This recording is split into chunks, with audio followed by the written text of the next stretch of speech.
क्या हाल है? स्वागत है आपका हमारी एक और तड़कती भड़कती रापचंडूस टाइप की वीडियो में। और आज हम बात करेंगे अपने देश की राजनीति की, जिसके शिखर पे कुछ सालों से एक ऐसा व्यक्ति आके बैठ गया है जो हिलने का नाम नहीं ले रहा भाई साहब। तो जैसा कि आप लोग जानते होंगे, बिहार चुनाव में एनडीए की प्रचंड जीत हुई है। मतलब बिहार में बिहार की जनता ने बीजेपी को दे दिया और हार तेजस्वी को।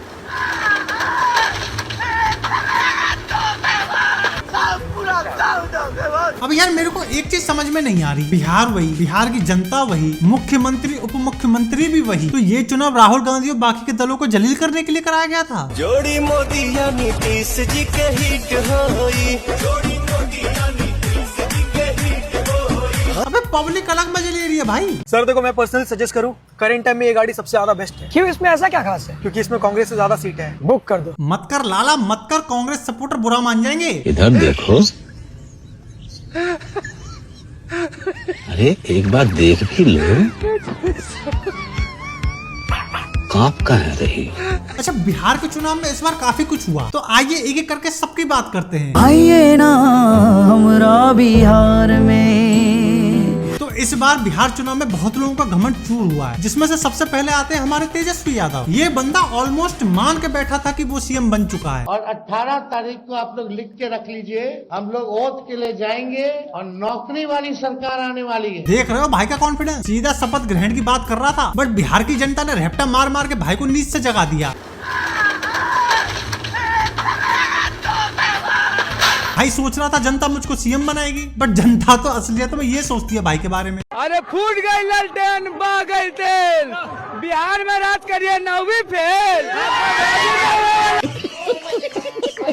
अरे तेजस्वी भैया, इसे कैसे बनिएगा सीएम? भाई साहब, भाई ने फुल जोर लगा दिया जीतने का, बट रिजल्ट तो आप लोग जानते ही हो। इवन रिजल्ट देखकर तो लालू प्रसाद यादव भी राहुल गांधी से ये बोल रहे होंगे, हाथ जोड़ के आपसे गुजारिश करता हूँ, मेरे बेटे का फ्यूचर बर्बाद मत कीजिए। अच्छा, इस चुनाव में एक व्यक्ति और है जिसके बारे में अगर बात न की जाए तो चुनाव अधूरा अधूरा सा रहेगा। वो शख्स है शत्रुघ्न यादव और खेसारी लाल यादव। भाई भी फुल जोश में था भाई साहब, फुल ओवर कॉन्फिडेंस में। जीतते हैं तो छपरा की जनता के लिए क्या कर, जीतते हैं ये सवाल ही नहीं है कि जीतते हैं, जीत गए हैं। मेरी पकड़ देख। पर भाई को हराया किसने? एक महिला प्रत्याशी छोटी कुमारी ने, जो नेम और फेम के आगे, खेसारी के आगे नहीं टिकती थी, बट फिर भी जीत गई। और भाई का गाया हुआ गाना आज जाकर सच हुआ।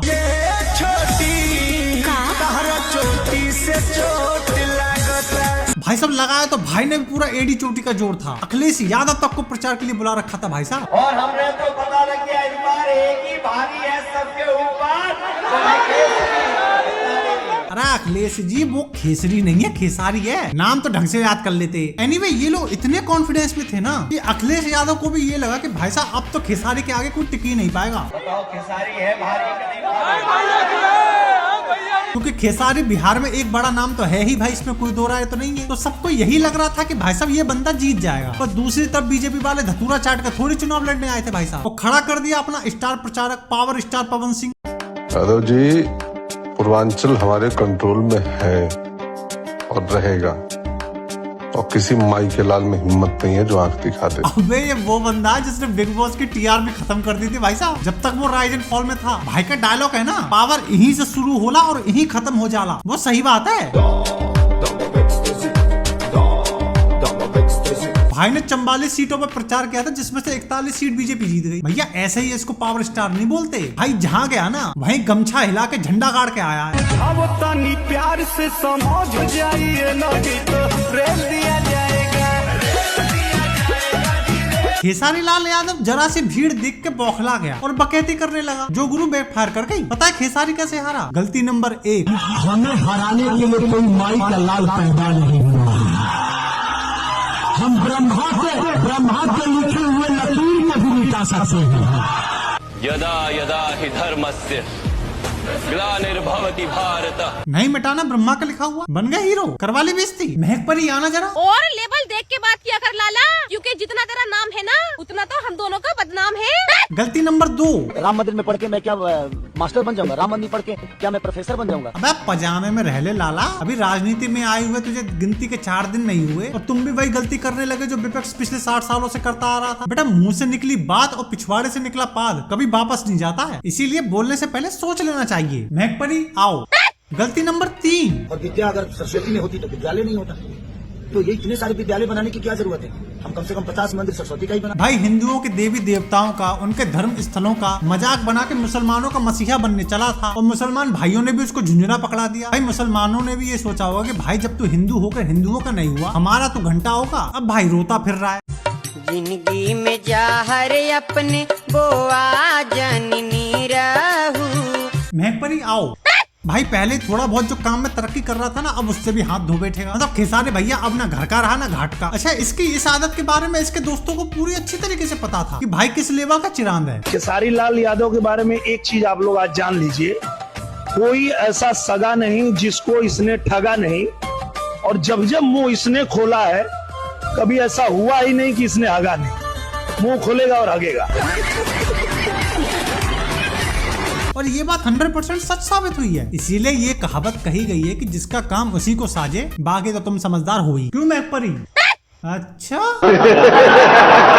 अच्छा, इस चुनाव में एक कैंडिडेट और था जो ओवर कॉन्फिडेंस का शिकार था। भाई साहब का नाम है प्रशांत किशोर। भाई पहले राजनीतिक सलाहकार हुआ करते थे नीतीश कुमार के। फिर भाई को ये लगा कि मैं कब तक दूसरों को राजा बनाता रहूंगा, मैं ही खुद क्यों ना बन जाऊं। तो सरपंच जी ने अपनी पार्टी बनाई, चुनाव लड़ा और सरपंच जी जीरो का आविष्कार करके चल दिए। ओहो, सरपंच जी तो चल दिए, अब कौन उठाएगा गांव की जिम्मेदारी? पहले भाई साहब का कॉन्फिडेंस देखो। आपको सिर्फ 10-12 सीटों से नहीं चाहिए, 50 भी नहीं चाहिए, 110 भी नहीं चाहिए, 120 भी नहीं चाहिए, 130 भी नहीं चाहिए। आपने बोला आपको 130 से ऊपर, वो भी हार है। किस नंबर को जीत मानेंगे? मैंने बताया आपको, अगर 150 से कम सीटें आए तो हार है। पहले चाचा हमारे 150 से नीचे बात नहीं करते थे, 150 से नीचे तो हार बता रहे थे अपनी। भाई को इतना विश्वास था अपने ज्ञान पर, और बिहार की जनता ने भाई के ज्ञान की बनाई बत्ती और भाई के ही चुनाव चिन्ह बस्ते में डाल के पैक कर दिया। सॉरी प्रशांत किशोर जी,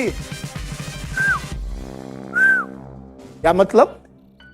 हीरो। सच बोलूं तो यार ये आदमी जीरो तो डिजर्व नहीं करता था, बट जनता जनार्दन होती है, जिसे सर आंखों पे एक बार बैठा लिया सो बैठा लिया। और इस वक्त जनता के सर आंखों पे बैठे हैं मोदी जी, चाहे वो आदमी हो। गंगा जी से मिलना, स्नान करना और मोदी जी से दर्शन करना, और दोनों का भाग उज्जवल है। चाहे औरत हो। पैसा मिला है? नहीं मिला है, नहीं चाहिए। पैसा नहीं चाहिए? नहीं, तेजस्वी को पैसा नहीं चाहिए? नहीं, किसी के पैसा नहीं चाहिए, अपना मेहनत के पैसा चाहिए, मेहनत के। हाँ आइए, सब आइए, लेकिन हम देंगे मोदी के वोट। अरे कुछ कर दिया है क्या मोदी ने? सुन जाइए, हमारा भेजा घुमा दिया है। चाहे जवान हो। बिहार विधानसभा का इलेक्शन है, क्या बीजेपी या स्कूल के बच्चे हों, ये तो क्रेज है मोदी जी का। भाई साहब मोदी जी के क्रेज की हम क्या ही बात करें कि आज भी लोग मोदी जी के नाम से वोट दे रहे हैं, ना कि कैंडिडेट के नाम से। मैथिली का एग्जांपल ले लो आप। मोदी जी से मतलब है, मैथिली से मतलब नहीं है। मोदी जी उसको भेज दिया था, हम लोग तो मोदी जानते हैं। मैथिली ठाकुर तो मधुबनी के हैं, लेकिन हम लोग अगला बार भी मोदी के नाम पर देते। अच्छा, अगर मोदी जी ने मुझे चुनाव में उतार दिया तो मैं जीत जाऊंगी? आप भी हो जाए, आपको अगर वो भेज देते हैं तो आपको भी हम लोग देंगे। जहाँ के हो आप, जहाँ के हो, वैसे नहीं जीत जाओगे। अच्छा, नरेंद्र मोदी के तरफ से जीत जाओ। फिर विपक्ष कहता है कि वोट चोरी हो गई, क्योंकि बराबरी तो हो नहीं रही, तो बदनामी करना शुरू कर दो। पिछले 10 सालों से ईवीएम वाला चिपकाने की कोशिश कर रहे थे, वो नहीं चिपक पाया। अब वो नया वोट चोरी वाला खेल शुरू कर दिया, पर चिपकेगा वो भी नहीं, क्योंकि अपने यहाँ की जनता बेवकूफ नहीं है। मतलब थोड़ी बहुत है, पर ज्यादातर समझदार हैं। आ तो गया रिजल्ट, अब क्या देख रहे हो? अरे वो रिजल्ट तो आ गया, लेकिन वो ईवीएम हैक और वोट चोरी वाले तो हैक नहीं। भैया मैं तो विपक्ष से अब भी बोल रहा हूँ, अभी भी कोई ज्यादा वक्त नहीं हुआ है। अगर आपको लग रहा है कि वोट चोरी हुई है, तो अभी ना तो कोई सीसीटीवी रिकॉर्ड डिलीट हुआ होगा, ना कोई रिकॉर्ड डिलीट हुआ होगा। चुनाव आयोग के पास सब कुछ पड़ा होगा इस बिहार चुनाव को लेकर। तो अगर आपको ऐसा लग रहा है तो भैया कोर्ट में जाओ, चुनाव आयोग के पास जाओ और अपनी प्रॉब्लम का समाधान करवाओ। अगर 1 साल बाद फिर आके तुम हल्ला मचाने लगे तो वो नहीं माना जाएगा। क्यों लाली? दरवाजे के अंदर आके तू नाच ले पहले। भाई साहब मोदी जी का क्रेज इस लेवल का है ना कि मोदी जी कुछ चीज बस कह भर दें, जनता उस चीज को करने के पीछे पागल हो जाती है। जैसे कि मोदी जी ने अभी डेवलपरों से कुछ कहा था। मैंने देश के नौजवानों से कहा है कि दुनिया का गेमिंग क्रिएशन का, क्रिएटिविटी वर्ल्ड का कैपिटल भारत कौन बना? वैसे डेवलपर होते कुलंडी है भाई, इतने गेम कौन बनाता है भाई? अबे मोदी जी ने अपने ऊपर गेम बनाने के लिए थोड़ी कहा था। कोई मारियो लेके शुरू हो गया।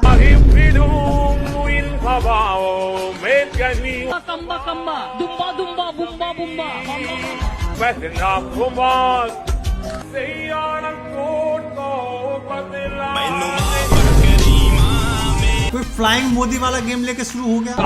ऐसे गेम्स का निर्माण करने पर भी हो जो हमारी युवा पीढ़ी को। अबे रुक जाओ। बाकी कोई माने चाहे ना माने, बीजेपी की इस प्रचंड जीत पर है ना एक फैक्टर और था जो दिन रात बीजेपी के लिए काम कर रहा था भाई साहब। और जहाँ तक मुझे लगता है बीजेपी की इतनी सीट आने का असली रीजन ये है।